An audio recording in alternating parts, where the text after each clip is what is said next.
Bonjour peuple de Dieu, bonjour bien-aimés frères et sœurs.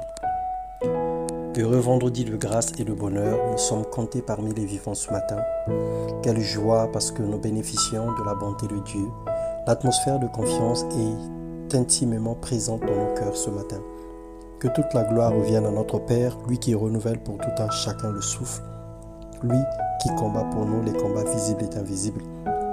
Et la Bible déclare que ce sont les vivants qui honorent de la présence de Dieu. Et ce matin, honore Dieu, bénis-le, rends grâce et remercie le Seigneur, quelles que soient les circonstances, les vents et marées, quel que soit tout ce que tu rencontres dans ta vie présentement, bénis-le d'abord pour la vie que tu as. Ce matin, nous allons partager la parole de Dieu. Le thème de notre méditation, aimer Dieu, c'est aussi l'observation de ses commandements. Et nous lisons dans Deutéronome, le chapitre 11, le verset 1, et nous lirons le verset 13. La Bible déclare, tu aimeras l'Éternel ton Dieu et tu observeras toujours ses préceptes, ses lois, ses ordonnances et ses commandements.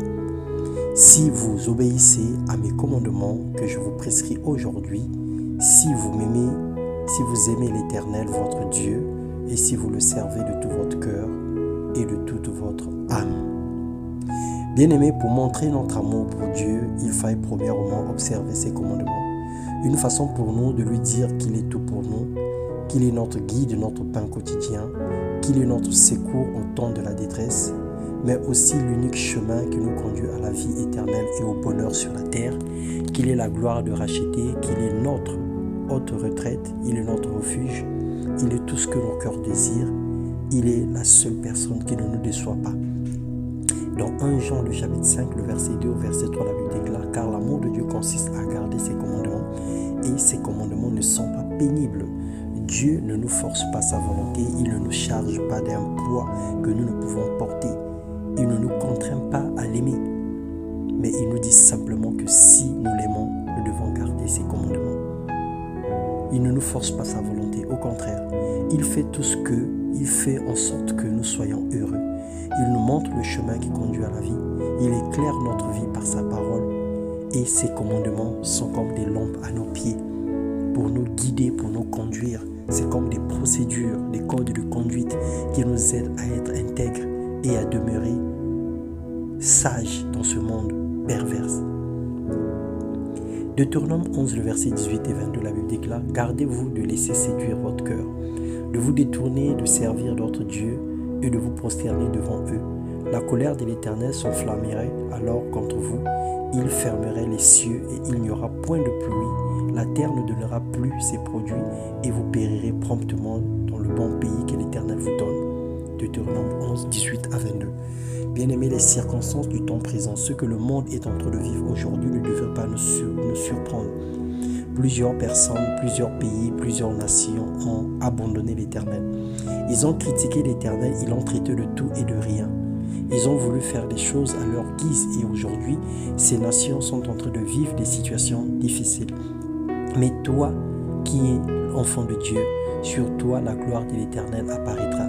Quel que soit le milieu où tu te trouves, quel que soit le pays où tu te trouves, le Seigneur te bénira. Il fera de toi une lampe, une lumière, un Joseph dans ton temps, un Joseph de ta famille, un Joseph de ton quartier, de ta ville et de ton pays.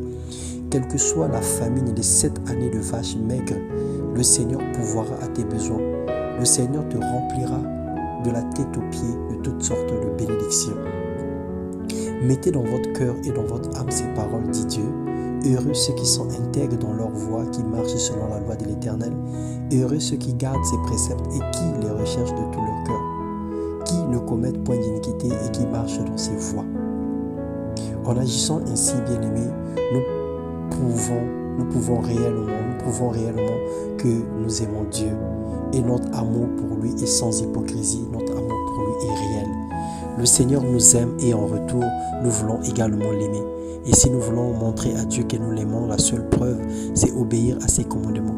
Quand même, quelquefois, nous ne comprenons pas ce qu'il veut, mais nous obéissons sans problème, parce que nous savons que sa parole est la vérité. Il n'est pas celui qui nous conduit dans l'échec, il n'est pas celui qui nous conduit droit dans le trou noir, mais il est celui au contraire qui nous sort des liens, qui nous sort des œuvres de ténèbres, qui nous sort du trou à rats. Là où nous nous sommes enfouis, là où nous nous sommes enfermés à cause de nos actes et de nos attitudes et habitudes. Le Seigneur t'aime, mon frère, le Seigneur a besoin de toi. Le Seigneur te demande simplement d'observer ses commandements, de marcher selon sa volonté et de ne pas prendre les chemins détournés et les chemins tortueux. Que le Seigneur nous bénisse parce qu'il répond dans nos cœurs en amour par le Saint-Esprit. Et que le Saint-Esprit est présent ce matin. Que le Seigneur te bénisse. Sèche tes larmes. Éloigne de toi la tristesse.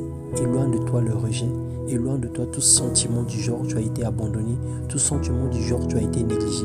Sache que le Seigneur ne t'abandonnera pas. Il ne te délaissera pas. Il est avec toi et il te conduira tous les jours de ta vie jusqu'à son avènement. Sois béni dans le nom de Jésus-Christ. Amen.